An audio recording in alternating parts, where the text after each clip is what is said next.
ఓం నమో నారాయణాయ. ఓం నమో నారాయణాయ.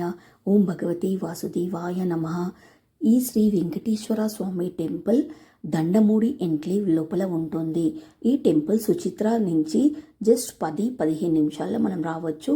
అలానే సికింద్రాబాద్ నుంచి అయితే మనము జస్ట్ అరగంటలో ఈ టెంపుల్ని విజిట్ చేయొచ్చు.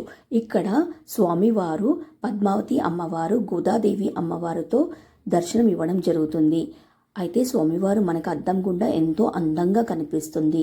అలానే ఇక్కడ ఆంజనేయ స్వామివారు కూడా ఉంటారు. అలానే మొట్టమొదటిగా మనం దర్శించుకోవాల్సింది గణపతి దేవుణ్ణి. ఆ తర్వాత ఇక్కడ మనకి టెంపుల్ పైన కూడా ఎంతో అందంగా బంగారు తాపడంతో శ్రీ వెంకటేశ్వర స్వామి మనకి రూపం కూడా కనిపిస్తుంది. ఎంత అందంగా ఉంటుందో అంతే ప్రశాంతంగా కూడా ఉంటుంది. అయితే ఈ టెంపుల్ని నేను సెకండ్ టైం విజిట్ చేశాను. ఈరోజు ఏకాదశి, నిర్జల ఏకాదశి కాబట్టి సెకండ్ టైం ఈరోజు మళ్ళీ విజిట్ చేశాను. ఎంతో ప్రశాంతమైన దేవాలయము. మీరు కూడా వెళ్ళడానికి ఇక్కడ ట్రై చేయండి. ఓం నమో నారాయణాయ. ఓం నమో నారాయణాయ. ఓం నమో నారాయణ.